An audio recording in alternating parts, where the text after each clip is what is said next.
Om Namo Bhagavate Vasudevaya.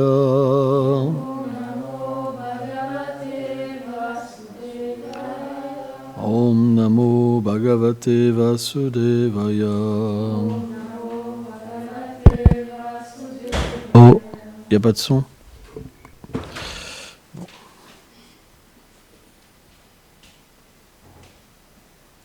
Naveda Kachit Bhagavam Shikishitam Tavam Hamam Nasyam Ninam Vidam Banam. Il est où, Apal? Le? Oui, mais là, il devrait être remonté puisque le son est là. Qu'est-ce qu'il fait? C'est important de lire le Bhagavatam. Les discussions dans les couloirs, c'est plus important chez moi le Bhagavatam. Bon, ok. On reprend. Naveda kachit bhagavam shikirshitam tavim hamanasyam ninam vidambanam nahasya kachit daitostim karichit Dvesacha yasmin vishamam matim ninam. Suivant.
Traduction.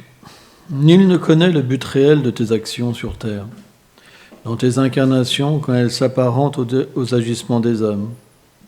Les êtres humains ont donc différents avis sur ta personne, bien que tu n'aies ni ennemi ni ami.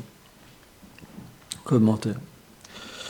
Srila Vishvacharya Thakur cite Kunti. Ô Seigneur, personne ne peut comprendre tes desseins. Lorsque tu manifestes la connaissance pour ceux qui désirent spéculer sur les Écritures, quand tu joues le rôle de simple être humain comme Krishna et Balaram, ou encore lorsque tu illusionnes les insensés en leur cachant tes douces qualités. C'est pourquoi tous les hommes ont des idées différentes à propos de toi. Le soleil manifeste ses propres qualités aux pierres, montre de l'indifférence aux gens aveugles, alors qu'il est utile aux oiseaux, Chakravaka, qui manifestent de la joie en le voyant. Il est nuisible aux voleurs et aux hiboux lorsqu'ils enlèvent l'obscurité. Mais en réalité, le soleil est impartial envers tous. Il manifeste sa lumière de façon égale. La perception de sa lumière qu'ont les êtres n'est due qu'à leur bonne ou à leur mauvaise qualité. Il en est de même pour le Seigneur. Tous les êtres relationnent avec lui de différentes manières selon leurs qualités respectives. Om Ganati Milandasya Ganam Jalam Shalakaya Shakshurumiritam Janatasmai Shigulave Nama Namam Vishnupadaya Krishna Pistaya Bhutale Srimate Bhaktivedanta Swamin Itinamine Namaste Sarasvati Deve Golavani Prachaline Nilve Shesha Sunyavadi Prachatya Dishataline. Donc le Seigneur est absolu. Et son nom, sa forme, est une même personne. Donc à travers le chant des saints noms, on peut réaliser le Seigneur suprême. Et tous les êtres dans son monde, les êtres pieux bien sûr, chantent les noms du Seigneur. Mais les gens, selon la nature qu'ils ont acquise de leur vie passée, ils ont une expérience différente du Saint-Nom. Parfois, quand on est un jeune dévot et qu'on n'a pas d'expérience avec le Saint-Nom, on pense que le Saint-Nom est quelque chose de secondaire. Parce que notre expérience avec le Saint-Nom, elle est la moins évidente.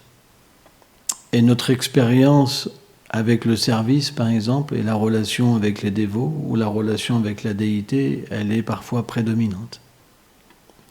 Mais on doit comprendre que, bien que chanter le Saint-Nom n'est pas quelque chose de facile, et que le Saint-Nom ne se révèle pas d'une manière facile, ça reste la méthode la plus évidente et la plus miséricordieuse. Par exemple, si vous observez l'adoration de la déité, il faut être initié. Il y a des règles de propreté, vous pouvez faire des offenses. Et donc c'est limité, en temps, lieu et circonstances. Mais le chant des saints noms, même si vous n'êtes pas initié, vous pouvez le chanter. Parce qu'il est extrêmement miséricordieux. Krishna, dans cet âge, il vient sous la forme Nama Avatar, sous la forme du Saint-Nom, pour délivrer toutes les entités vivantes. Et il vient de quelle manière ? Il vient de la bouche même du Seigneur suprême. Quand Chaitanya Mahaprabhu est venu sur terre, ce même Krishna avait dit Salvadamam Parityajam Mekam Sanam Vajam.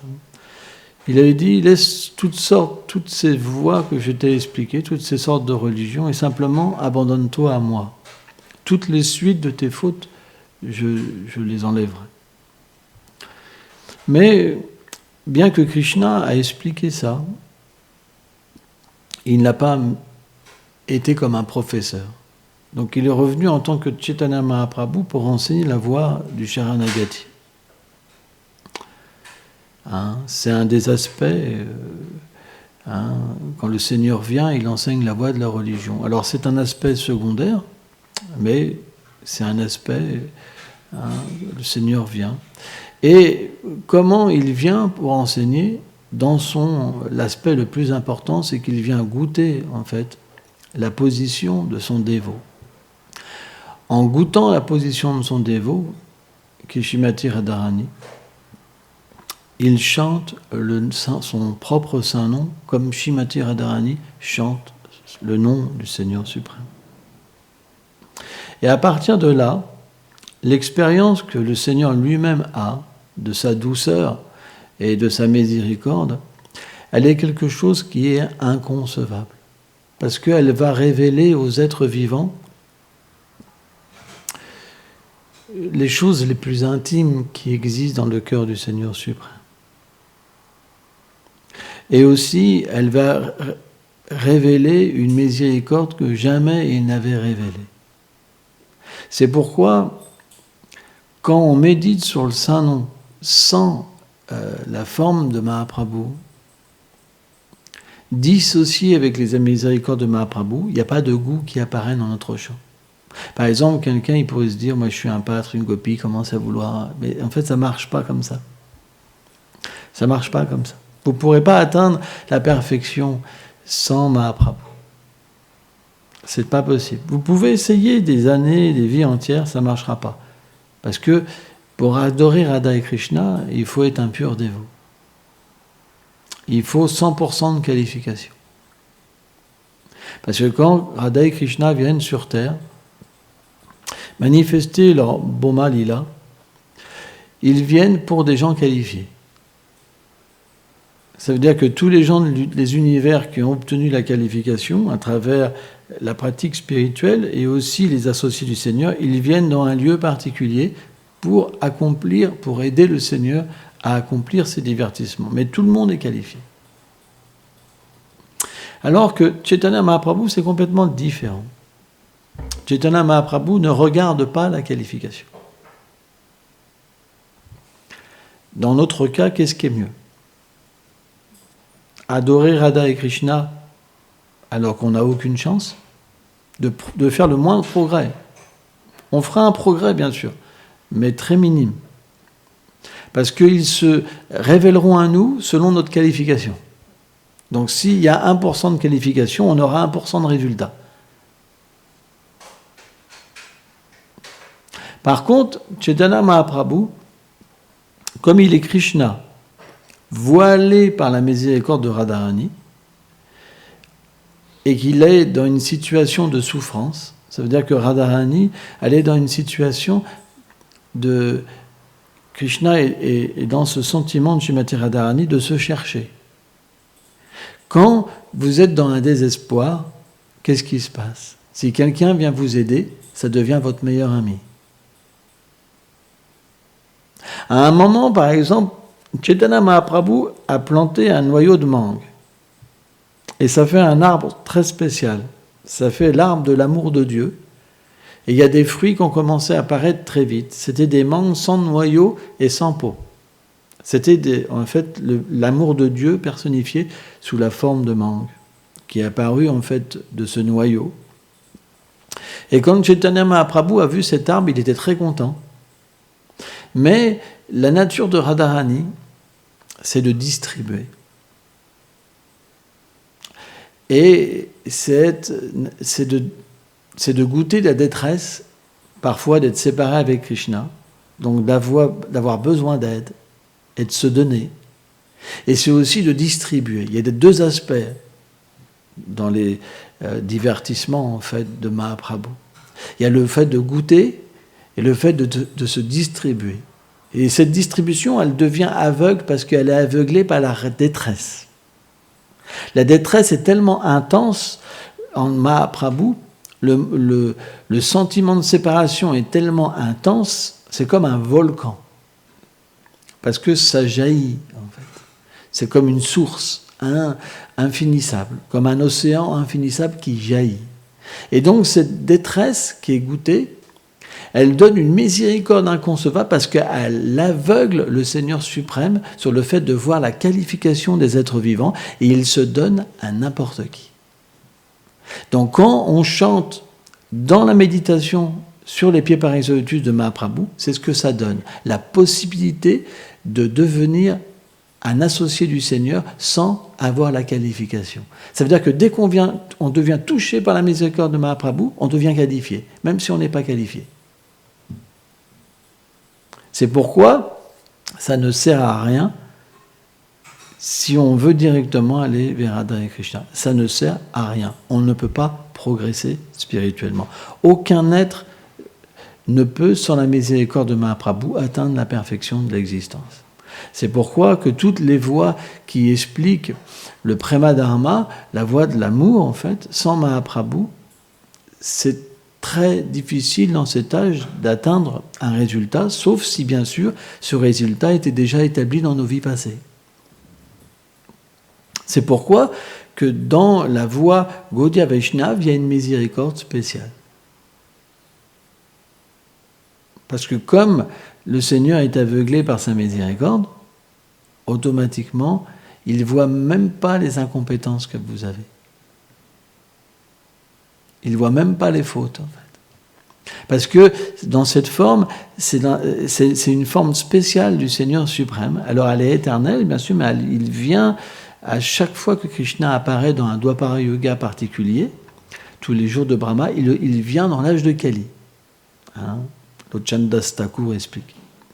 Et cet avatar-là, en fait, il est spécial. Parce qu'il donne une miséricorde que nul autre ne donne. Ça veut dire qu'il révèle la chose la plus intime, et en plus, il la donne librement, simplement aux êtres qui le désirent. Donc bien sûr, Les acharyas expliquent une chose qui est importante. Ils disent que bien que le Seigneur se donne à n'importe qui, il faut quand même un ingrédient. Il donne le récipient pour avoir la miséricorde. Et il donne la miséricorde, mais il y a une chose qu'il faut avoir, c'est le désir. Si vous n'avez pas le désir, alors la miséricorde de Mahaprabhu, elle ne peut pas vous toucher. C'est la seule chose. Et encore.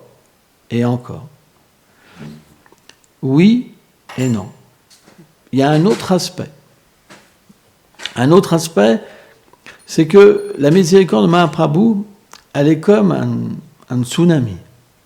Vous savez, un tsunami, quand ça passe quelque part, ça ne discrimine pas, ça emporte tout. Donc, parfois, Bhakti Devi, la dévotion personnifiée par la miséricorde de Mahaprabhu, elle peut même toucher des gens qui ne le désirent pas. Parce que cette miséricorde, elle est même au-delà même du désir des êtres vivants. Elle touchera tous les êtres vivants. C'est pour ça que c'est expliqué dans le Chaitanya Bhagavat que le nom du Seigneur sera chanté dans chaque ville et chaque village. Parce que c'est obligé de se répandre. Par exemple, quand vous vendez un livre, quand vous chantez les saints noms, quand vous distribuez du prashadam, quand les gens vous voient, vous êtes des dévots du Seigneur suprême. Les gens progressent spirituellement. Quand les gens entendent le saint nom, vous leur donnez la possibilité dans leur vie, même les plus pécheurs, même si quelqu'un est un tueur en série, je ne sais pas, dans sa vie prochaine, il doit reprendre un corps humain et commencer sa dévotion. Donc tout ce que vous faites, ça donne des fruits pour les vies prochaines, en fait. Peut-être qu'à un niveau néophyte, vous ne pouvez pas comprendre ça, parce que vous n'avez jamais eu un rapport pur avec le Saint-Nom. Donc vous pensez que c'est peut-être une chimère. Mais n'oubliez pas que vous-même, vous avez déjà commencé par l'action de dévots qui ont agi dans votre vie. Par exemple, Yamuna Jivan, il a reçu un morceau de prashad quand il était enfant. Très jeune, il a vu des dévots, alors je ne sais plus où c'était, et il a reçu un morceau de prashad. Sa vie a commencé spirituelle à ce moment-là. Au début, Yamuna Jivan, quand il nous a rencontrés, il appelait Dieu la vie. Oui, c'est la vie. Il ne pouvait pas prononcer même le nom de Dieu. C'était la vie. Voilà. C'est la vie est partout. Et puis graduellement, en fait, par la miséricorde du Seigneur, on devient un dévot. Notre foi augmente. C'est pour ça, essayez de comprendre, c'est que votre foi, elle évolue, elle va évoluer. Mais simplement, il faut le bon désir. Il faut comprendre ce qu'il faut désirer. Ce n'est pas une position matérielle qu'il faut désirer. Il ne faut pas désirer que ma femme m'aime. Par exemple, j'en connais ici qui avait ce grand désir, par exemple. Ce n'est pas ça notre but. Parce qu'on a déjà eu des milliers de femmes, on a déjà même été des femmes, on a été toutes sortes d'êtres vivants, et ça n'a pas réglé le problème de notre existence. Que notre femme nous aime, ou qu'on aime, je ne sais pas, notre chien, ou je ne sais pas quoi. Ça n'a pas réglé le problème existant. Rigolez, mais les gens sont tellement déçus dans la société par le rapport avec les hommes et les femmes qu'à la fin de leur vie, ils adorent plus un animal que n'importe qui. Ils leur font des petits shampoings, des petits manteaux. Ils créent même des restaurants. Parce que les gens, ils ont plus une relation avec leur chien, parce que le chien, quoi qu'il fasse, il est toujours content. Il râle jamais, il fait jamais la tête le matin. L'être vivant est toujours insatisfait. Le chien, dès que tu te lèves, il est toujours super content. Il te suit tout le temps. Donc finalement, qu'est-ce qu'ils font? Comme ils sont déçus par les rapports avec les êtres humains, ils donnent leur cœur complètement au chien. Et dans leur vie prochaine, parce qu'en fait, ils rabaissent leur conscience, ils peuvent aussi devenir un animal, par exemple. C'est un principe de la réincarnation. Donc si vous pensez trop à votre femme, dans votre vie prochaine, vous devenez une femme. C'est ce qu'explique le Bhagavatam. Et si vous pensez trop à un homme, vous devenez un homme. Donc on a été plein de fois des femmes et des hommes. Donc au début, bien sûr, notre désir, il n'est pas pur. On a de la sukriti, des activités pieuses qui fait qu'on ne peut pas dissocier notre vie comme avec Dieu, mais notre désir, c'est pas devenir un associé du Seigneur. Notre désir, c'est que notre femme nous aime, ou notre homme nous aime, qu'on a de beaux enfants, qu'on a du P7. Hein? Plein de P7. Hein? Et quand on chante quoi?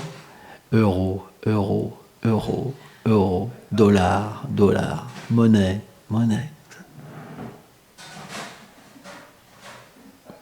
Et on médite sur des collines d'or. Vous comprenez? Mais avec cette méditation-là, on ne pourra pas avoir le regard de Mahaprabhu. Donc, le bon désir, de quelle manière il va se manifester dans le cœur? En étant associé avec des gens qui ont le désir. C'est simplement ça. S'ils avaient une bonne association, à un moment, le cœur d'un Vaishnava, il va envoyer ses doux rayons. Et c'est quoi ces rayons? C'est son attachement. Et à un moment, le désir va venir dans votre cœur. Quand le désir va venir dans votre cœur, et que vous allez comprendre la miséricorde de Mahaprabhu, à ce moment-là, votre chant va devenir un test. Vous allez commencer à chanter et goûter quelque chose. Vous allez commencer déjà à avoir une écoute. Une écoute qui va faire que vous êtes fixé, qu'il n'y a pas de problème de concentration, que ça devient vraiment agréable et que ça vous met en extase et que tous vos problèmes disparaissent. Vous avez une première conception où tout se décolle de vous, comme ça. C'est une première chose. Brahma Bhuta Prasanatma. Vous devenez complètement satisfait en vous-même, inondé de satisfaction. Mais ça ne suffit pas. Ça ne suffit pas. Parce que vous sentez que derrière le Saint-Nom, il y a quelque chose. Donc ça ne vous suffit pas. Quelqu'un qui n'est pas un dévot, les impersonnalistes par exemple, quand ils obtiennent ce Brahma Bhuta, cette complète satisfaction, c'est leur but. Ils ne veulent pas plus. Ils s'immergent que dans ça. De toute façon, ils ne connaissent pas plus. Mais un dévot, pour lui, c'est même une frustration. Il ne veut pas. Il veut plus. Il veut vraiment plus, quoi. Et naturellement, cette satisfaction, elle va prendre une saveur qui est toujours plus forte. Et une saveur, ça veut dire qu'il y a un rasa qui va commencer à venir. Il y a un goût qui va commencer à venir. Et en fait, Rupa Goswami explique qu'à ce moment-là, c'est comme si on désirait des milliers de bouches et des milliers d'oreilles. Parce qu'il y a tellement de nectar qui vient partout que c'est pas simplement la paix qui se manifeste, mais un désir intense. Il y a une machine qui se met en route, qui est tellement puissante, en fait. C'est un goût, c'est quelque chose d'inconcevable. Donc on commence vraiment à être dans une situation où on peut aller n'importe où. On est dans une situation où on a tout oublié, où on ne veut plus revenir dans le monde matériel. On est prêt à aller où le Saint-Nom veut nous amener. Ça, c'est le plateforme Trinad Apisunishena. Il y a une telle humilité dans le dévot, une telle tolérance, un tel respect qu'il devient l'esclave du goût en fait que lui procure le Saint-Nom. Et c'est une expérience qui est incommensurable. Et naturellement, plus ce goût va se manifester et plus sa nature, parce que le nom, on ne peut pas le goûter à travers le corps matériel, et plus la nature de l'âme va commencer à se manifester en l'être, ça veut dire qu'on va ressentir une forme. Et on va pouvoir naturellement commencer à percevoir, dans un premier temps, des abbas du monde transcendantal. Ça veut dire qu'on va commencer à pouvoir commencer à percevoir la forme du Seigneur, la forme, comment dire, ou même de ses associés, par exemple. On va commencer à sentir leur odeur, leur présence, on peut entendre leur voix, leur clochette de cheville. On va commencer à expérimenter des choses qui sont inconcevables. Et ça va nous amener graduellement à intensifier notre désir. En fait, qu'est-ce que fait Krishna ? C'est comme du lait. Le lait, on le cuit et ça devient graduellement du beurre fait. Donc plus le désir est présent, plus l'expérience va être présente et plus le désir va être fort. Et c'est à un moment où le désir est plein, complet, que le Seigneur se manifeste. Ça veut dire qu'on entre dans la demeure du Seigneur suprême. C'est-à-dire que le Saint-Nom, il vient nous chercher et il nous met dans la demeure du Seigneur suprême. C'est pas compliqué. Mais à la base, il y a Mahaprabhu. Sans ça, ça ne marche pas. Et même, on va dire que même avant Mahaprabhu, il y a Prabhupada. Parce que Mahaprabhu, il est venu distribuer en Inde. Et l'autre Chandas Thakur, il explique un dialogue où le Seigneur dit qu'il forcera tous les êtres en Inde à accepter sa miséricorde, et ceux qui se sauvent, qui se sauvent, en fait, il enverra son Senapati Bhakta hors de l'Inde pour distribuer sa miséricorde. Donc Prabhupada, il est pas différent de Mahaprabhu, parce que c'est lui qui est parti, c'est lui qui a ouvert, c'est lui que l'autre Chandas Thakur a annoncé. C'est Prabhupada. Parce que c'est lui en premier qui a fait ça. C'est lui qui a distribué. C'est pourquoi la miséricorde de Prabhupada, si on médite sur Prabhupada, on reçoit, on va dire, même une miséricorde plus grande que celle de Mahaprabhu. Parce qu'il est l'incarnation de la bénéficence de Mahaprabhu. Parce que Mahaprabhu n'est pas sorti de l'Inde, mais il est sorti à travers Prabhupada. Donc cette forme de Prabhupada, c'est la forme de miséricorde de Mahaprabhu. C'est pourquoi on ne peut pas, nous, recevoir la miséricorde de Mahaprabhu sans Prabhupada. On n'est pas au même niveau que Prabhupada. On voit des gourous maintenant, c'est un peu la mode, hein, c'est vrai, qu'ils ne mettent pas de différence entre Prabhupada et eux. Mais ce qu'ils distribuent, c'est pas pareil. Parce que Prabhupada a une miséricorde spéciale. Il y a eu une miséricorde spéciale. Qu'on le veuille ou pas, c'est la réalité. C'est pourquoi Prabhupada doit avoir une place spéciale dans notre vie. Parce que c'est comme ça, c'est pas nous qui avons choisi ça. Et surtout pour les Occidentaux. Parce qu'on n'a pas la qualification. Les Indiens ont beaucoup de Sukriti. Ils sont nés en Inde, sur le Dham, et c'est bien.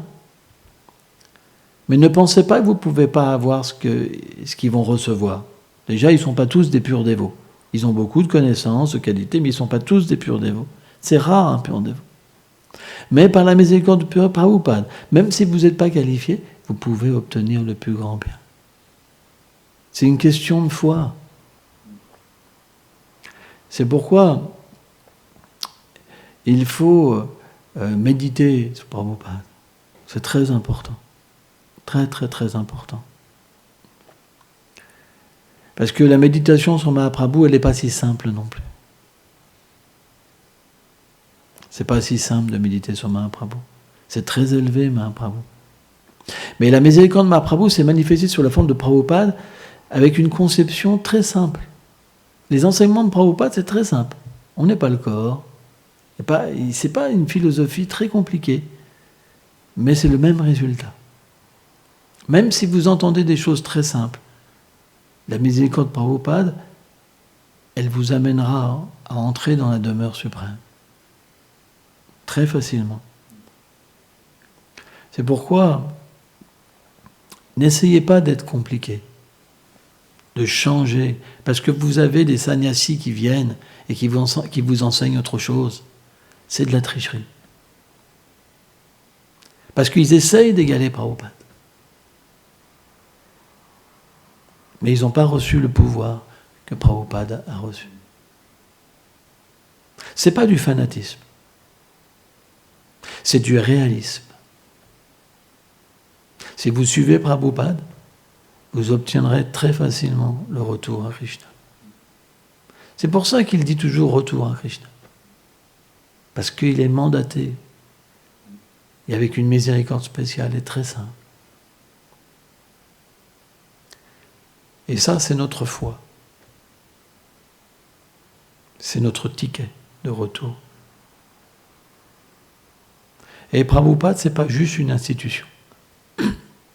Prabhupada, dans le Bhagavatam, il dit que celui qui suit son enseignement, il le reconnaît comme son disciple, même s'il n'est pas dans son institution. Des personnes de ce calibre-là, ce n'est pas une institution qui vient donner, c'est la miséricorde qui vient donner. Parce que l'institution peut se tromper, peut interpréter la miséricorde. Si les personnes qui sont dedans cherchent le pouvoir, pas si elles sont sincères. Donc on n'est pas là pour juger qu'est-ce qu'une institution. Mais Prabhupada, il est présent pour tout le monde. Parce qu'il est le représentant de la miséricorde de Mahaprabhu. La miséricorde de Mahaprabhu, elle ne peut pas être dans une institution. C'est complètement stupide, les gens qui disent ça. Il y en a plein qui disent ça. Dans son mouvement, ils disent tous ça. Mais c'est complètement stupide. Vous ne pouvez pas arrêter un océan et le mettre dans une petite corbeille. C'est pas possible. Cette miséricorde, elle doit toucher tous les êtres. Donc il y aura naturellement une diversité. Parce que quand elle vous touche pas pareil. Selon votre qualification, vous aurez une vision de Prabhupada. Il y en a qui le voient comme sévère, sectaire. Quelqu'un qui aime personne même. N'allez pas là-bas, n'allez pas là, n'allez pas là. Enfin, je ne peux rien faire. Il y en a qui le voient vraiment heavy, Prabhupada. Et il y en a qui le voient dans une nature complètement différente.